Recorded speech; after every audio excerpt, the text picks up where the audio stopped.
What's that a prequel?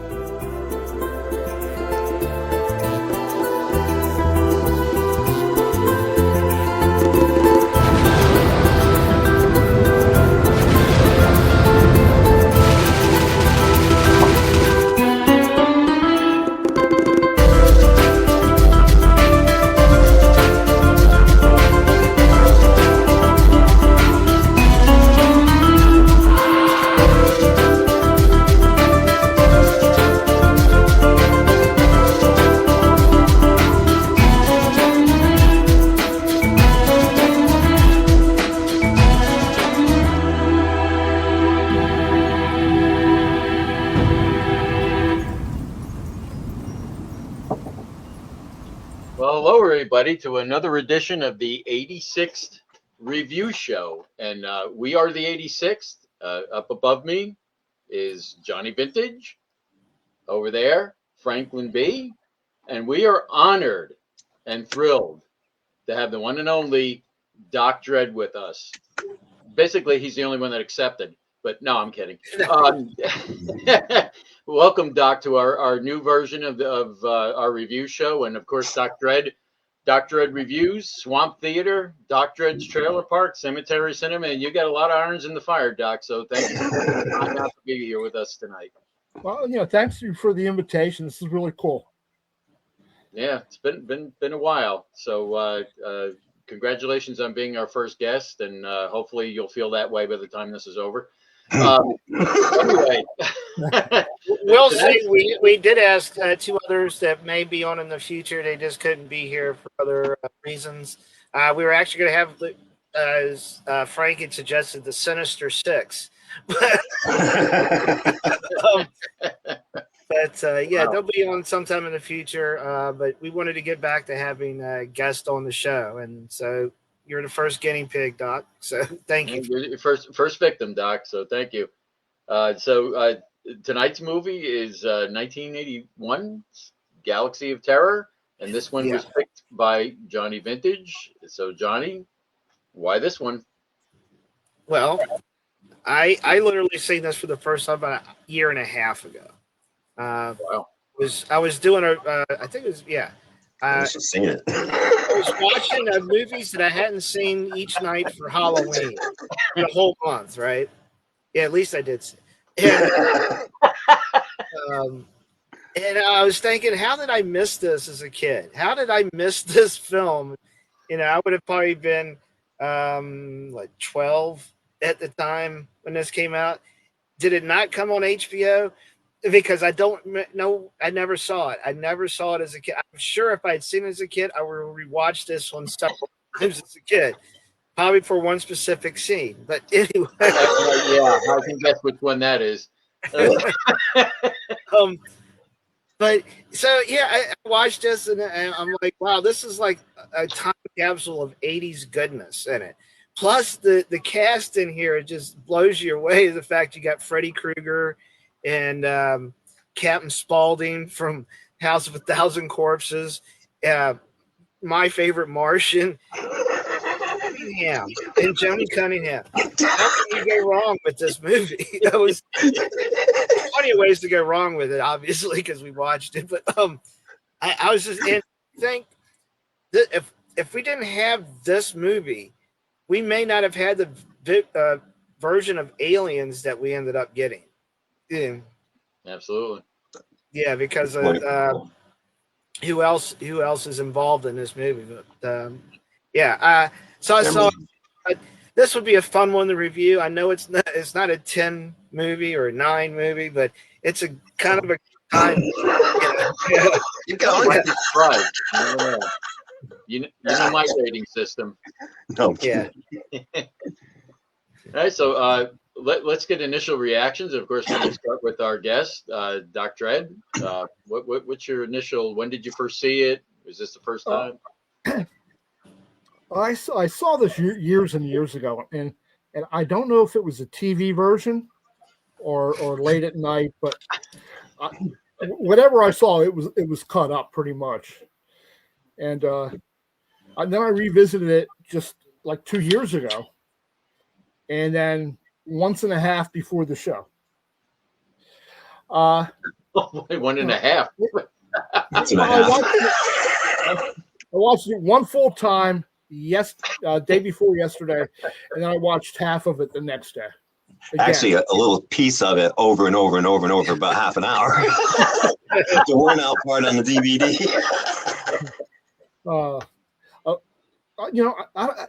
I hate it and I love it at the same time. It's indescribable, really. There's some really good stuff, but none of it's the acting.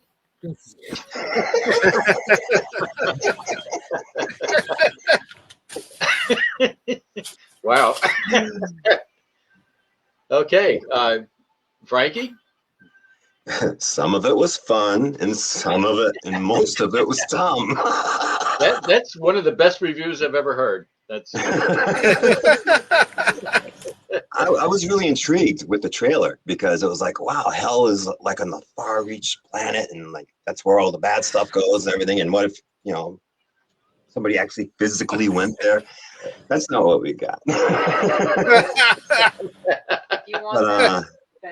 But it has its enjoyable moments, and for the type of film it is, and like Johnny Vintage said, it's definitely not in the double digits or the even the upper half of the 1 to 10 scale, but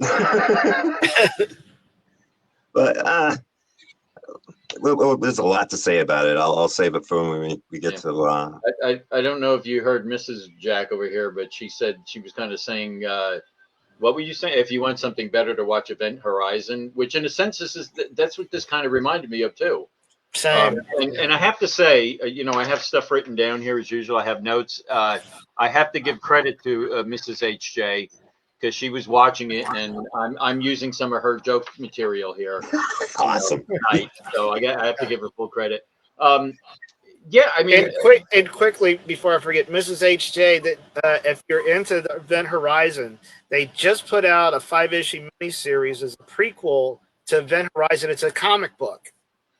And it's a second miniseries. Yeah, 5 issues. It just came out. It's a prequel to Event Horizon. So, wow. We gotta see if we can find that. Yeah. Sorry, I didn't mean to interrupt you, but if I didn't tell you now, my pothead self would forget. So go ahead. Yeah, this is a Roger Corman produced film, so that says a lot right there. Mm-hmm. But I mean, just like he has been known for throughout the years, I mean, creating people's careers. I mean, he Jack Nicholson, Robert De Niro. Not to mention a ton of directors like Scorsese and Coppola. I mean, he has always formed everybody's career, and this isn't any different. Now, maybe not Sid Haig as much. I mean, or Ray Walston, but you're talking about Robert Englund, Erin Moran already. She kind of already had a career, but I mean, this started. Bill Paxton was involved in this, the late Bill Paxton, or Pullman. Who went there? No, Paxton. It was Paxton. And James Cameron was involved in this, and it's ironic how this was an Alien ripoff, and then he wound up directing Aliens, and Bill Paxton was involved in it. This has been the mark of Corman for a long time, where he's made people's careers. What he did for McDonald's.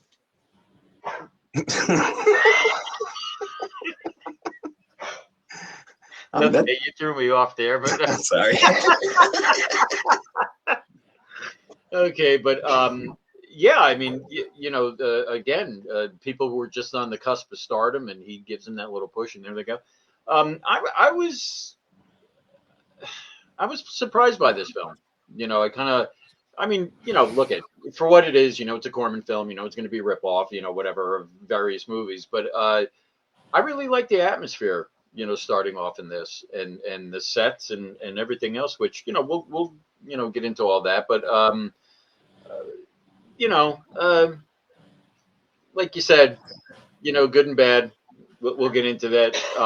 Luckily for Roger Corman, Battlestar Galactica had been canceled, and that's where he got the costumes from. And in the Corman sense, he got them very cheaply. So good for him. But yeah, we'll talk about that later. You know, squeeze a dollar. Yeah, I mean, that was his thing, and it always was. Okay, let's get into favorite parts. We'll start with our guest, Doc. What were some of your favorite things or about this? You touched on the sets. The set design seemed like it was out of the budget for the rest of the film. It was beautiful. It was McDonald's cartons. No, really, brilliantly used. Well, it was like the one hallway that they kept running back and forth in, but the control panels in the ship, when they landed, that whole planet with it just looked really cool. Yeah. So that and the soundtrack's probably my favorite. Oh, and the effects were good too. Really, even though they were a little cheesy, the effects were good. So that's my favorite part: the soundtrack, the set design, and the cheesy special effects. Yeah, that soundtrack, that MIDI player. Remember those back in the MIDIs back in the early days? That's what it reminded me of. All right, vintage. Well, this was done on a budget of $700,000. Yeah. So Wow. they did what they could with what they had. So give them credit. And the actors. I like the fact that James Cameron was second director on this, and of an Alien ripoff, and he ended up doing Aliens. Yeah.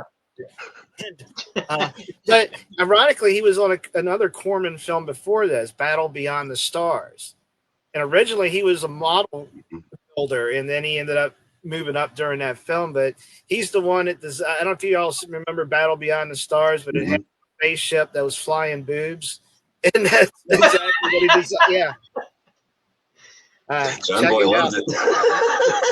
John Boy, get away from the window.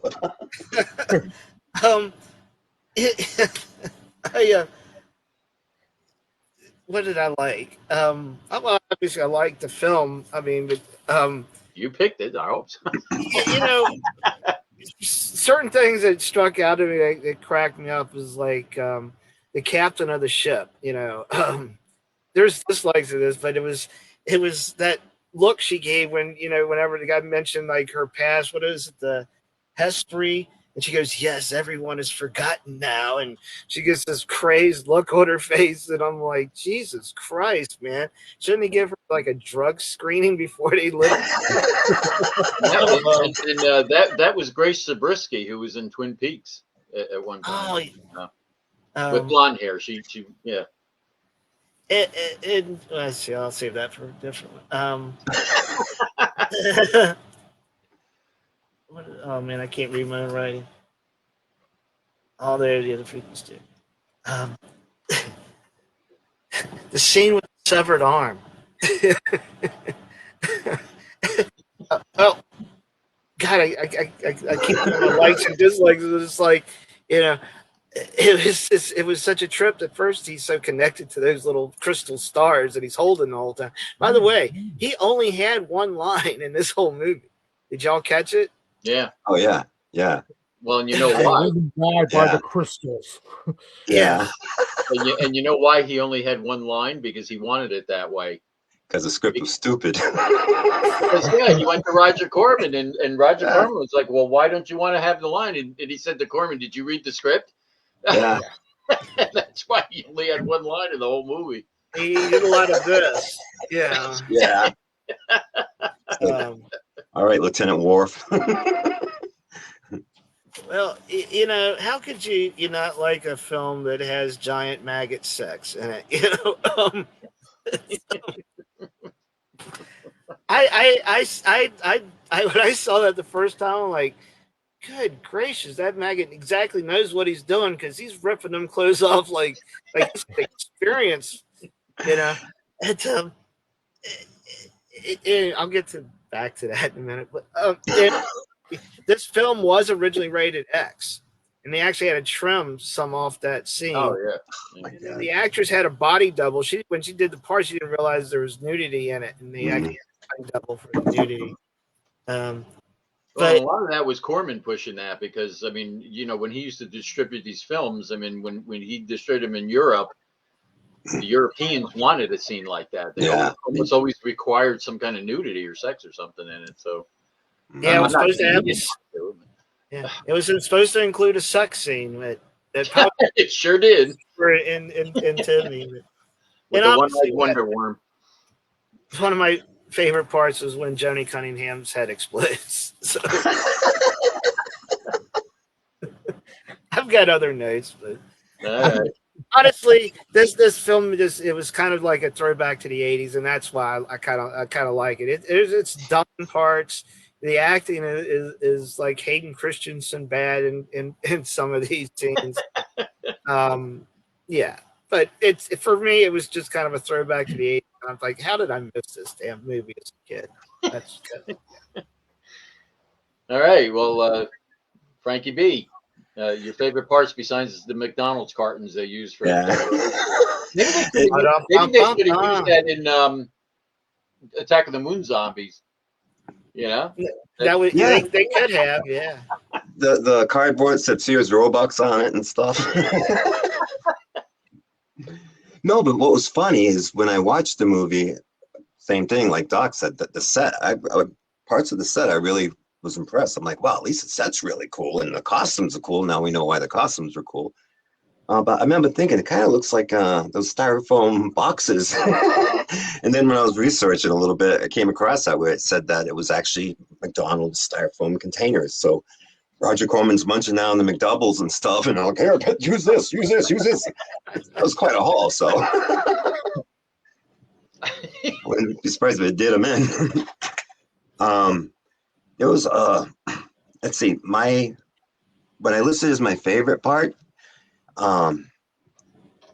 when the big nose guy, Baelon, is that his name? Baelon, Zalman King, the guy that Zalman King, yeah. Yeah, his attitude. He should have been the first guy killed off because he was a jerk. And the first guy they killed off, Kaz, he was likable, and they took him out right in the beginning. I'm like, oh man, it's a drag. But that was my favorite part, pretty much. I've seen that guy go bye-bye because he was just a jerk. But let's see, randomly, what? Man, that'll be for later. But you mentioned the control panel, and as soon as I saw the control panel, all I could think was Radio Shack, the realistic brand. Because I used to have like mixers and things like that, and realistic. But hey, for the buck, Corman written all over it. I think the film could have been PG-13, with the exclusion of one scene. I didn't think there was no cursing or anything else prior to that, or it got gory, but it was silly gory. But that's not a favorite. Most of my comments are on the negative. Sid Haig was a cool character. I did like that, but I didn't like that he even said that one line. I wish he didn't say anything, because I liked the fact that he was a mute guy. But then when he spoke, I'm like, then what's all this crap? All this steak. Even when Joni got stuck in that that cone of silence, or the wall of silence, I'm sure her boyfriend loved that. It's awesome. I can't hear you. Well, that's why he was shaking his head, pretending he could hear her. Yeah. Doing the sign language, it's like, you stop talking and you go there. Geez, and this is supposed to be my favorite parts. That's what it's gonna have to be. I'll have to stop right there. All right. I mean, I love the obvious sexual references and some of the names and stuff like that. Like, Planet Remus. What was that? A moon of planet Uranus or something? You noticed a lot of the names were like that. But I'm telling you what, a lot of my favorite parts was the cheesy dialogue. I mean, especially at the beginning when the woman captain, what did she say? Hold on to your shirts. We're going to dump. I was like, what? Oh yeah, the crash or whatever. There was a lot of dialogue like that I really liked. And the one girl saying at first when she says she was psi sensitive, I guess PSI, like I thought she said size sensitive. Yeah, PSI, size sensitive. But I thought she said size, and I was like, well, a lot of the male crew members are going to like that. She's size sensitive. No, other than that, I just, you know, the again, you got Corman. It's a cheesy movie. There's a lot to like about it. Yeah, maybe there's a lot not to like about it, which we're going to get into next. But I'm saying I was really kind of impressed with the when they landed on the planet. Again, if they didn't have that big of a budget, they did a really good job in creating an atmosphere there. You know, maybe not so much inside the ship, but I'm just saying that whole thing when they landed on the planet and everything. I was really impressed with that. I was like, wow, I agree. Very atmospheric, and you know, so I'm going to keep that at my favorite parts. So let's get into our list of our least favorite things about this film, and we'll go to you, Doc. Probably he had to clear his throat. This is going to be good. It's probably the cheesy dialogue. I don't know. When they landed, the computer told them it's not friendly out there, but you should be able to breathe. Yep. Good luck with that. The commander, when he doubt is the brother demon to despair, the demon's tale, doubts within those who dare not dare. Where the hell did that come from? You know, he's quoting poetry as he's flying. In the bathroom before writing the script. And then the captain said, "Fame is the food that dead men eat."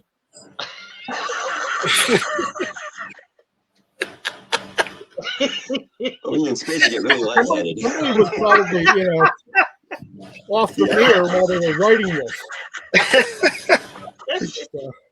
Great line, write it down.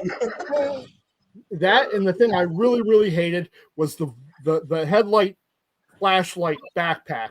Yeah. It seemed like that had absolutely no purpose other than to light their path. I mean, there was no guns on it. It was just, you think with the technology to get to other planets, it would have come up with a little streamlined, you know, flashlight. Well, remember, it was Battlestar Galactica leftovers, so. What we'll do with Cylons, one on each side. That would be cool. Wow. Wow, so that's it? That's all you disliked? So you got more? That's the stuff I didn't like. No, that's not bad. That's good. With that, I'm going to go over to this guy over here, Frankie B. That's okay, Doc, because there's plenty more for us to get you didn't hit on, we will. Okay. Just one more thing before you start, Frankie. I'm sorry. Yeah. One more thing. If we weren't supposed to know that Ray Walston was the master until the end, why did they use his actual voice in the beginning when he was playing the games with the witch? Mm-hmm. That you know. That was one of my dislikes too, Doc. That's the first thing I have where Grandma Adams and the Hooded Devil playing chess or whatever they're doing. I mean, just that was all there was. And where was she in the rest of it? And who's that? And I figured that must be, my favorite Martian guy. And there was no point I looked at Ray Walston or whatever and not see my favorite Martian. Can't help it. Bill Bixby to come around the corner. What's up with them? As soon as they see anything dead or whatever, disintegrated. I guess they don't have Quincy's there. People who do autopsies or. But yeah, they just burn and disintegrate stuff. It's like, wow. What if somebody was just playing dead?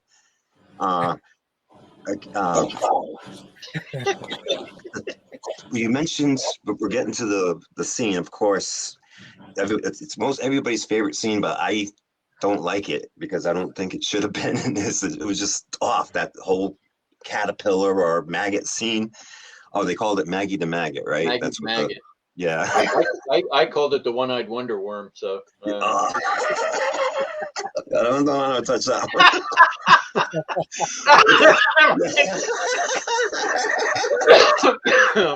That's awesome. Should have put Jenny underneath it.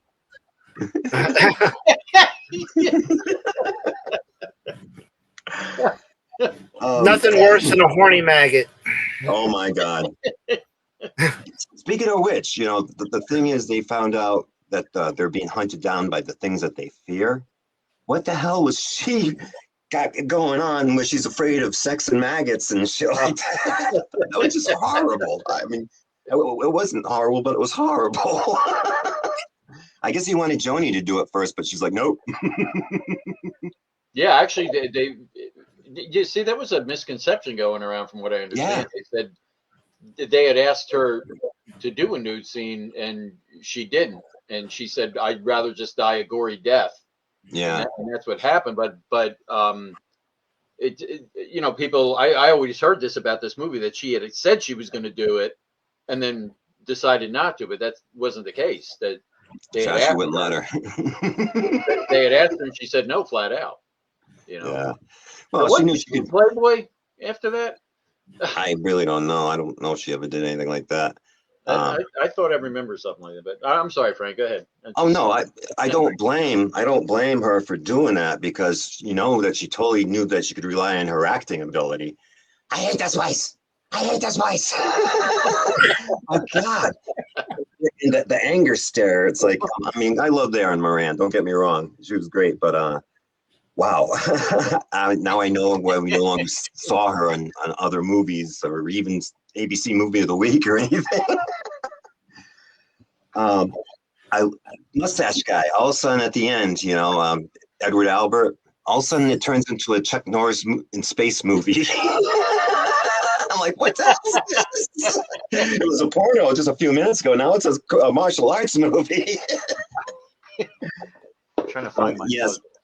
Something you said reminded me. Yeah, I'm sorry. Go ahead. Oh no! In Vintage, you mentioned the captain and or Doc, I forget, but she was like a psycho. I don't think they established her character or whatever. She was just like, I don't know. She creeped me out. And also, my least favorite parts were any part where Erin Moran or Sid Haig spoke. It's like, I mentioned, boy, I don't like him saying that one line. Wow. Yeah, I'll stop there. I know, and it's funny you were talking about the dialogue that went about sounding childish. What was the one line that when Edward Albert, who by the way is Eddie Albert's son, from Green Acres, when she turned around and they were talking and she said something to him and like, okay, be careful. And he's like, no, you be careful. Yeah. I was like, what?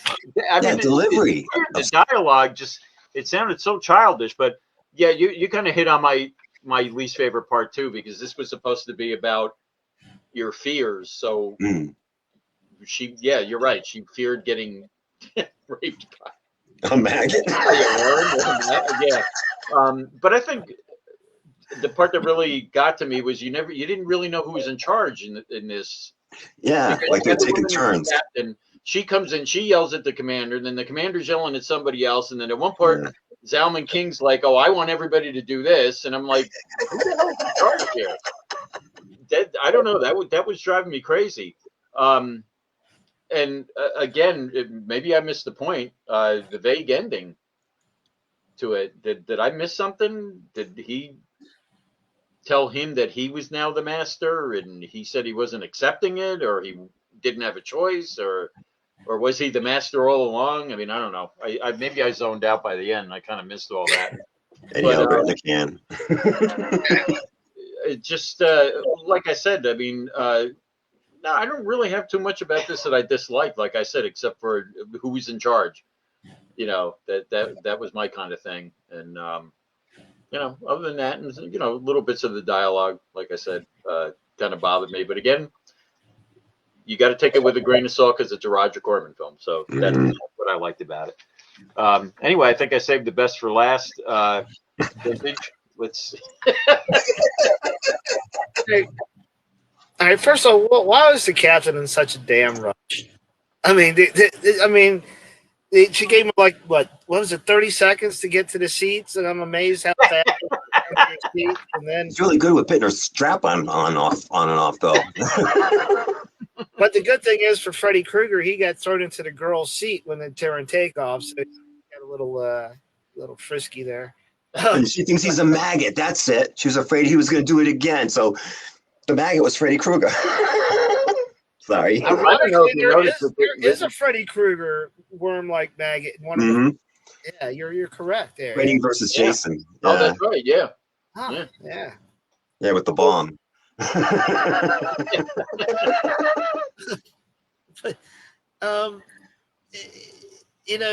the first guy that died, when I was so nervous, kind of, and every time we look at him, his face was just dripping wet. I feel like there had to be some extra that had to come in and spray his face with because he was always sweating and throwing up. And I'm honestly, first I didn't mind.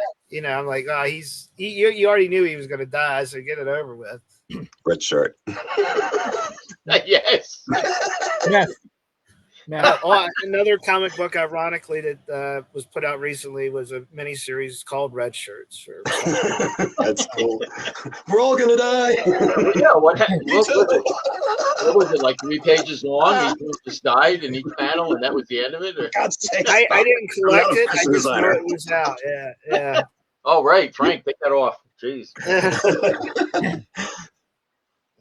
There's Evan telling Frank to take it off. Again? When they crash on the planet, I mean, what are the odds that they crash near the crash site and that pyramid? I mean, unless they were drawn there like a tractor beam, that's awful. And then I'm thinking when you're, like you mentioned before about the air dock, they put on those useless backpacks, except Joni Cunningham did have a device plugged in to one at one time. It looked like one of those old earphones you would plug into your radio and a wire that would come out. Wasn't the only one. Let's see. Joni loves hibachi. That's what I called it. I called this Joni Loves Alien. Also, a weird coincidence, with an Alien film is that this film had a pyramid in it, and so did Alien versus Predator, the first one. Remember they found the pyramid in Antarctica with the aliens in it? Just another weird crossover, not that it had anything to do with this at all. Well, that's a well-known thing. We all know that. Pyramids are a part of that, so. All right. When the guy in charge, the old captain, and he's going down the hole, I'm like, well, first off, why are you doing this to begin with?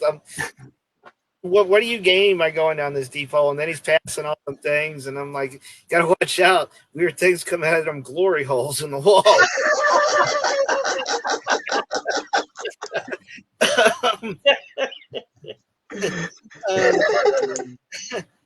And here's the other thing.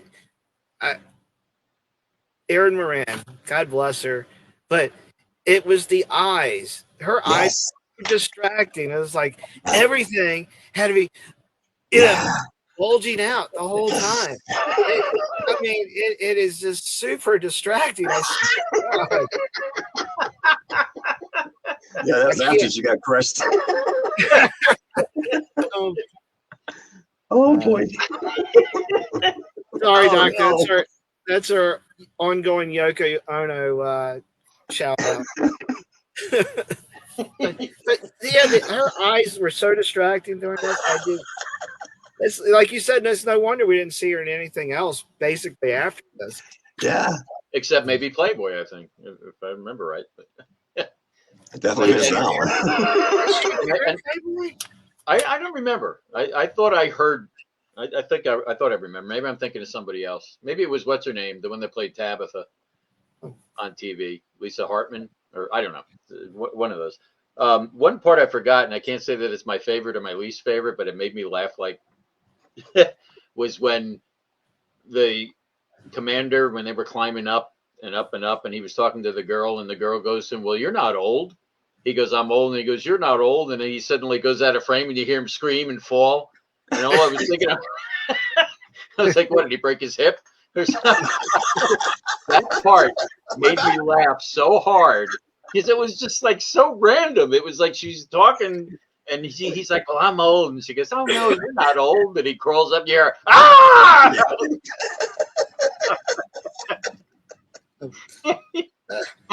That was my all-time favorite part, not just my favorite part. Well, anyway, we're gonna. One of the things Frank touched on is the dude with the gun. He was blasting everything to begin with, right? But then when he actually faced with an alien, the alien gets away his rifle, but he has a gun in front of him. So one time he doesn't shoot anything in front of him. It's when there's an alien. Other thing, he's killing, he's burning everything. Like you said, shouldn't they have checked these people out first? Maybe the girl that got raped by the maggot was still alive. He didn't bother to check to see if she had a pulse or not. He just blasted her. He's already having a bad day, for crying out loud.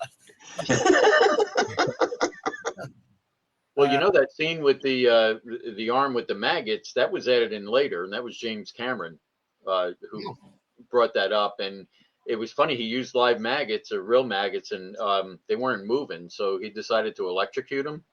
Oh my God! Well, not electrocute him, but I think something. I remember hearing something about it where they put a plate or something under that arm and ran current through it, and then the maggots started to jump. But believe it or not, that's where who was it? The producers of what movie? There was another movie that they were on the set, and when they saw his ingenuity and everything and doing stuff like this, that's what got him where he is. So again. He just saved us thousands of dollars with a hot plate. All right, so we're going to get into the rating portion of the show, and again, we'll start with our guest, Doc. What are you going to rate this movie? Well, after watching, it was pretty low, and I tried to make it better by saying, well, maybe they weren't humans. Maybe that's why they talked differently. Maybe they weren't from Earth, And then I said, well, the master set this all up as sort of like a suicide, so somebody could take his place because he was tired of being the master. And so I started out with a 2, and I got it up to almost a 4. I talked myself into a 4. So I give it a 4. Cool. That's okay. Decent. That's decent. Let's go with you, Frankie. All right. You mentioned that. That's right. They couldn't have been from Earth, because what's up with all the names? All the stupid names. Only one that had a normal name was Freddy Krueger. They were sexual to me. Yeah. Dameia, Cabren, Quuhod, Alluma, Baelon, Kaz. It's like, Jesus, Kaz, also Bill Cosby comes out. Anybody wanted a tranquilizer? Yeah, he was probably the maggot, the worm. I was stuck on the word Remus for a planet that was. Yeah, in the Tukenju constellation, right? It definitely was a B movie. The fact it was quite a mix of a cast, and none of them were encouraged to act. I blame the director on that, because he had people that are capable. I mean, Edward Albert, didn't he win like a Grammy, or not a Grammy, but like a Oscar or something? Yeah, he did, yeah. Yeah, and Sid Haig, I mean, we've seen him in a ton of stuff, and Joni, I mean, she was Joni, but all these other people that were involved, I can't give it too high or too low, so I'm going to go with a 6 on this one, because I would watch it again, but I'm still, that's the scene with the maggot. I think I would have liked the British version, because they actually cut that scene out in 86, like 14 seconds or something like that. I mean, you didn't need it. You didn't need it in there. It was just, to me, it was just threw me off. It was like, I mean, the movie was already weird, but that took it way to the left. I'm like, wow, I wasn't really expecting this to happen. Then as it kept going on, I'm like, Jesus, no. The only thing I have to say about that scene is it was short. because I had heard about that. That's like was an urban legend back, way before I even saw that movie. And I heard about that, and I was like, "Oh wow!" But to me, it was mercifully short, and I agree with you. There was no reason for it again, other than Corman. Time and a place for that kind of thing. Corman did that a lot. I mean, look at what was it, Humanoids from the Deep? You watch it, you know what I'm saying? There was a lot of stuff like that. But again, that was part, like you said, that was part of his selling to the Europeans, whatever, because they wanted. And he, fine. And somewhere I read that it's still one of the top 10 of gratuitous nude scenes. and that was the only thing she's ever done like that. She hasn't done any other nude scenes. But still, it's sad that it had to become about that, I mean, that's, like I said, that stuff has got a place, but that always would throw me off, especially if it was a movie I was kind of getting into. Also, no, you got to throw this in there, and it doesn't matter or whatever. It's not. I don't feel it has a place there.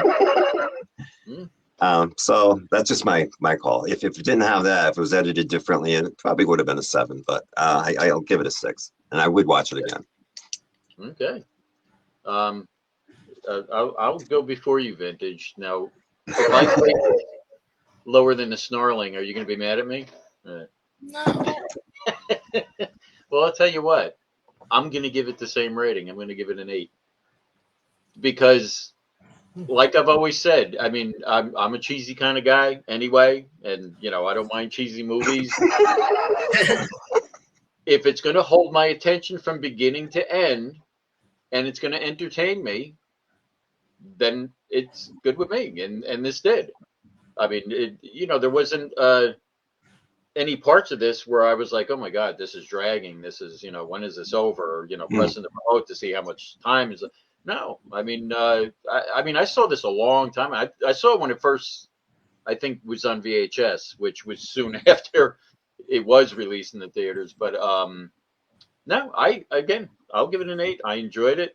There wasn't, and like I said, that scene with him falling and breaking his hip, that made me laugh out loud. So, he didn't break his hip, but I'm just saying that whole thing about, I'm an old man and I laughed.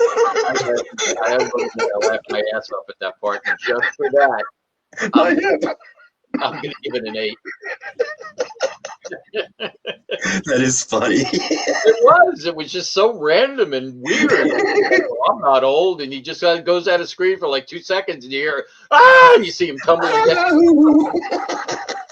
Oh my gosh, it was. I know they didn't mean that to be funny, but man, it made me laugh. An 8. Cool. Vintage. I'm actually lower than you. And you picked it. I'm actually at a 7.5. Yeah. I mean, it's not a perfect movie. I think what throws me is the ending, Yeah, that was my complaint too, it's like when he says he's going to kill he killed, my favorite Martian, but when they transferred power, it looked like these lasers were coming out of the dude's crotch down toward favorite Martian. I'm glad I didn't take a sip of water when you said that. I was not quite sure what the hell was happening right there. And also he turned into Chuck Norris and that. The flips and then on certain scenes you hear like the chops, like old Japanese ninja movies, like a belt snap, whip snap. And what really bothers me is what happened to Freddy Krueger. The last we seen him, he was telling the guy to be careful as he was going up the steps, and there's no scene with him left in the movie. You don't know what happened to Fred. Wow. Well, I rewound it and went back and watched that again. And I'm like, no, they don't tell you what happened. Wait a minute. So that was after he was fighting himself? Yeah. Oh, that's right. Now you mention it. Yeah. So I would have gave this a little higher if they'd tell me what happened to Fred. Yeah, and Grandma Adams.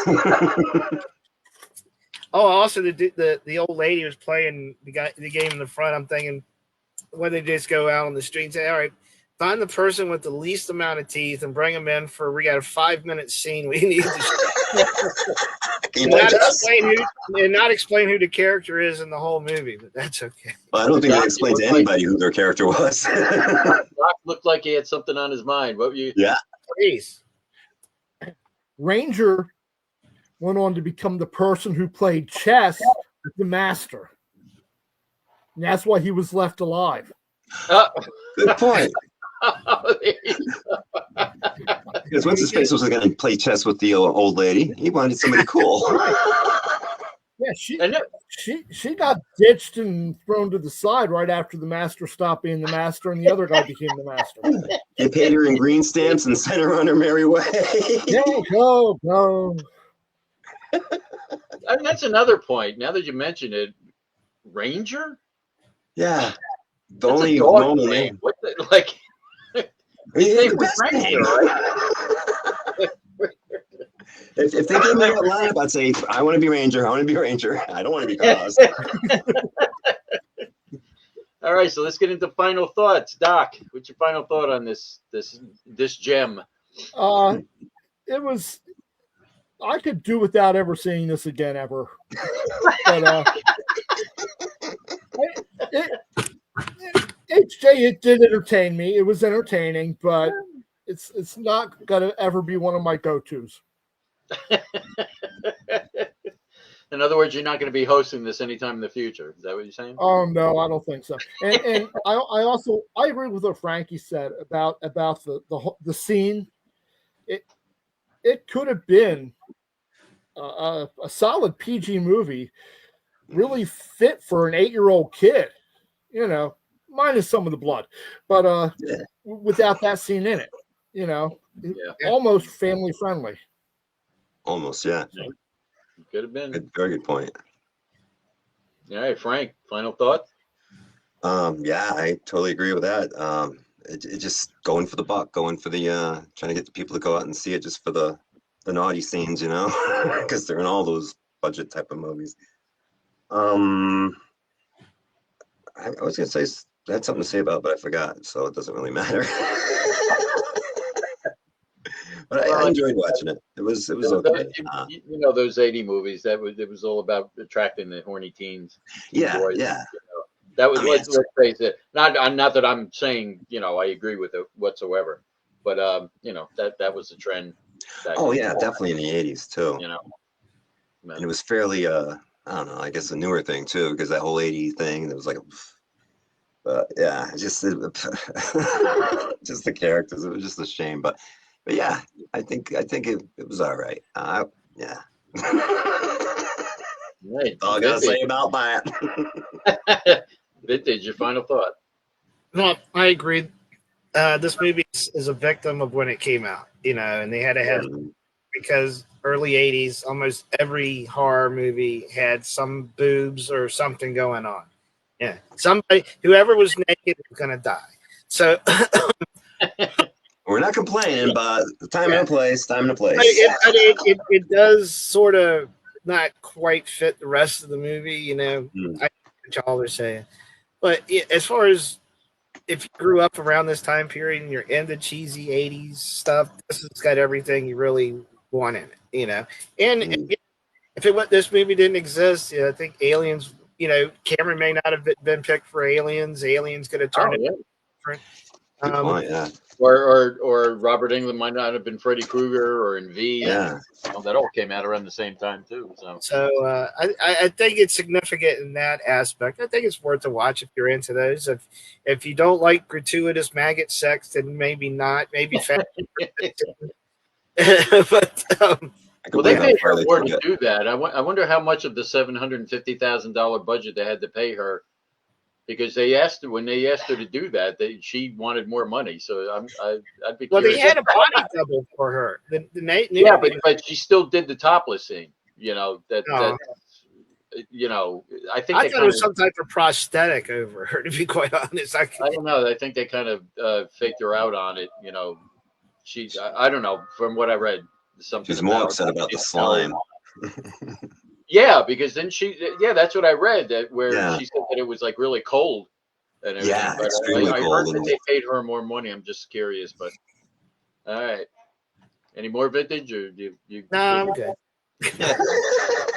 Anyway, Doc, thank you so much for being here and hanging out and for your insights as usual. Because who else would we pick to review a movie other than the guy who does such great reviews every Friday night? You got anything you need to plug, Doc, or anything you got coming up? Watch the Monster Channel.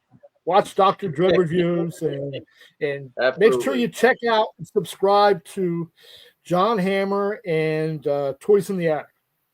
Yes. Thank you. Yes, and what about your YouTube page? Give everybody. Oh yeah.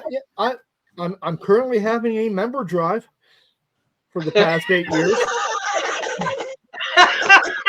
and cost you absolutely nothing. At Doc Dread. Yes, please subscribe. Well done. We're going to get Doc to 1,000 subscribers, right? We're going to do that and keep plugging away. Well, anyway, you know what? Thank you, Doc, for being here. It's a lot of fun as usual right here in the 86. And what do we got coming up? I think, isn't it my pick next? Yeah, in 2 weeks. And Next week. Oh, next yes, week. the mystery movie. A mystery boy. movie. Hmm. Yeah. And Jenny will be hosting that episode. So Oh boy. Wow. strap I'm looking in. forward to it. That's why that's why I didn't call myself the host tonight. I don't want her getting mad at me again. That's why I didn't do a new intro.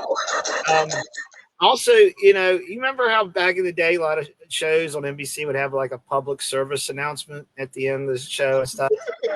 We're going to start something a little different. So, All right.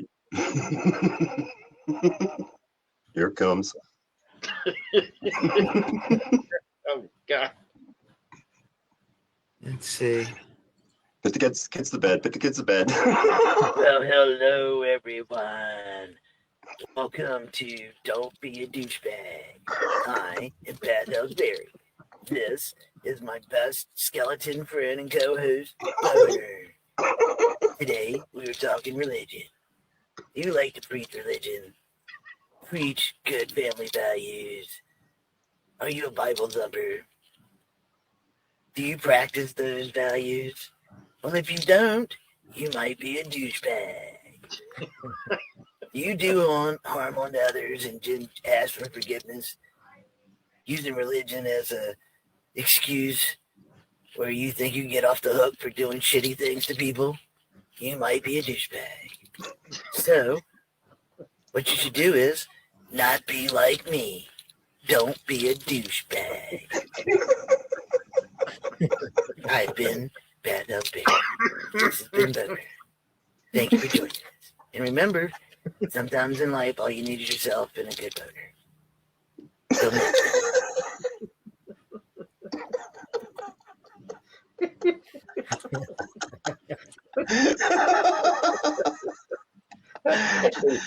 I'm relieved. I thought Jenny was going to bitch me out again.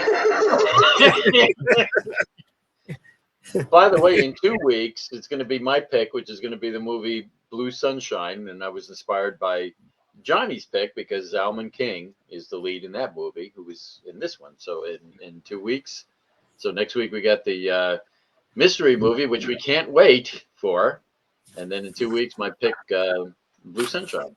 So please tune in for that. Once again, thank you, Doc. We appreciate you taking out the time. I know you got a busy schedule. You got a lot on your plate going on. So thank you so much for being here. We really appreciate it. Thank you guys for having me. It's been a blast. Thank you. Okay, oh boy, what next? Is he going to play that one again? Because I accidentally, well, not accidentally, I blocked it out, turned it off a couple times, muted it a few times, so I didn't catch everything. But I don't know. I used to like the color purple. Now it makes me nervous. Well, we want to thank everybody for joining us for the 86th review of Galaxy of Terror. Special thanks to Doc Dread for joining us tonight. Hope to see him again real soon. Join us next week when the Retribution returns with a mystery movie and me as your guest host. I've been What the hell do you want now? Did you not learn your lesson last time? That was just fucked up. I can't believe you did that. You owe me an apology. Again? Yeah. You're right. I kind of overreacted it. I'm sorry.